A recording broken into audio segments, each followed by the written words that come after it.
Zack Cregger is officially set to direct the next Resident Evil movie adaptation, and honestly, considering the absolute disaster of most previous adaptations, I was not eager to see another one. But Barbarian was a good horror movie, and Weapons has been on my radar because of the absolutely incredible trailers that came out. So yeah, he got my attention. Also, here's why I became a bit more hopeful. First of all, it's already been confirmed that despite him being a fan, this won't be a direct adaptation of any story from the games. Instead, it's going to feature completely original characters and brand new story set in the Resident Evil universe. That for me is a good sign. Remember, the only decent Resident Evil film for many people, including myself, in terms of the story itself, was the very first one, and guess what? That was an original story too. By the way, I'm not taking into consideration the animations. The animations for me are not bad. I feel that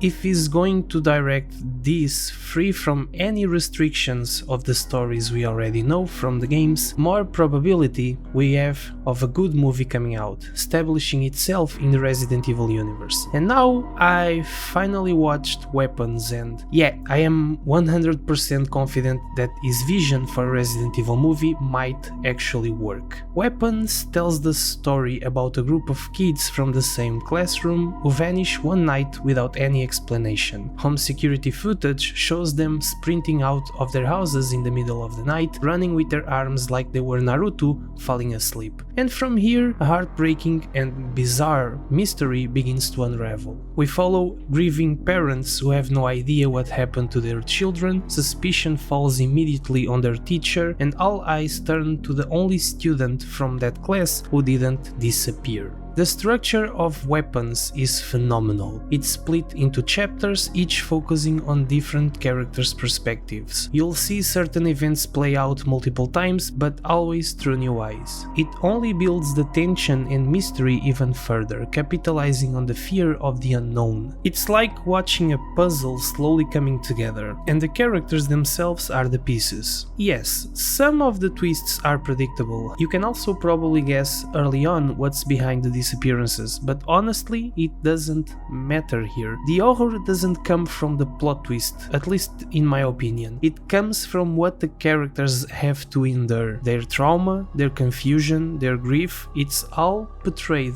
in a way that makes even a predictable outcome feel horrifying. Regarding tone and the fear itself, something I found really interesting about Weapons is how it blends horror with unexpected comedy. Right after a terrifying moment or jump scare, there's often a light or absurd beat that almost makes you laugh. Now, personally, I'm not a huge fan of jump scares or comedy in horror. I would prefer a darker, more consistent tone, something closer to Longlegs for example. But weirdly enough, it worked here. The bizarre mix of fear and laughter actually made the experience more memorable. It's scary and fun at the same time, and somehow those conflicting emotions complement each other instead of clashing. Thematically, Weapons touches on a lot. It shows how people deal with grief, how quickly chaos can spread, and how past behavior can paint someone as guilty even when they aren't. Some viewers have been comparing this to reactions around school shootings, and I completely agree. The way people respond, the paranoia, the misplaced blame in some occasions,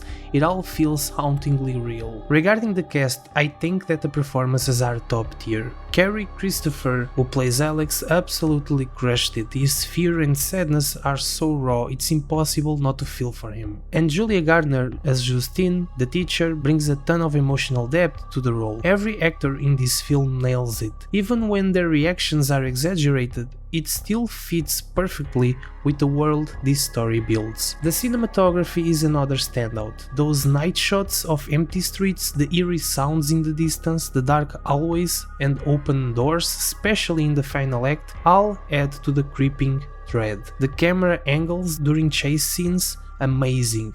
The match cuts, the jump cuts, the way it follows the controlled people through different locations, everything is so tightly edited. It elevates the tension in every scene. Now, spoiler warning, if you haven't seen Weapons yet, please pause the video now and come back later, because we're diving into spoilers. You've been warned. So, as I mentioned before, Alex is the only kid from Mr. Justine's class who didn't disappear. Later, we learn that his sick aunt, Gladys, moves in with his family, but there's something seriously off about her. Gladys uses branches from a strange tree to control people. The more people she controls, the longer she stays alive. It's like she made some kind of twisted pact where she seems to suck the energy out of these people to prolong her life. Even when she dies, you see that these people, especially the kids, they come back, but not really. The narrator even mentions that only a few began to talk again after some time, but most are still off. And that's where the name Weapons comes in. She's literally weaponizing people. Also, side note, that creepy tree would make a wild Christmas tree. Just imagine, a family reunion at Christmas, someone grabs a branch, they want to prank Uncle Ben. Yeah. Back to Alex. Oh boy, this poor kid has to deal with everything. He goes to school every day terrified, knowing what's waiting for him at home. His parents are being controlled. He helps his aunt collect the kids' belongings so she can summon them to the basement.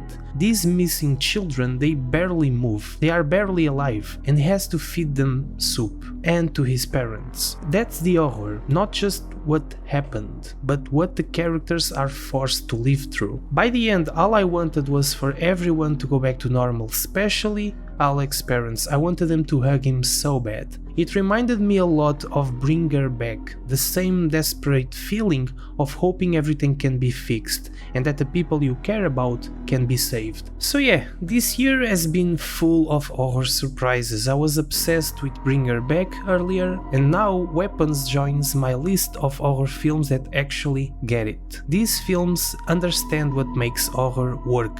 The slow burn, the atmosphere, the emotional investment in characters, and how to integrate the fear into the story without taking the story itself from the front seat. So yeah, I'm super excited to see what Zack Cregger does next with Resident Evil. From everything I've seen and heard so far, I truly believe we're finally going to get the film that respects the franchise and gives the fans what we've been waiting for after all these years of disappointment. Anyway, let me know what you thought of Weapons down in the comments. And hey, if you're new here and enjoyed this kind of content, consider subscribing. Thanks for watching, and I'll see you in the next video. See ya!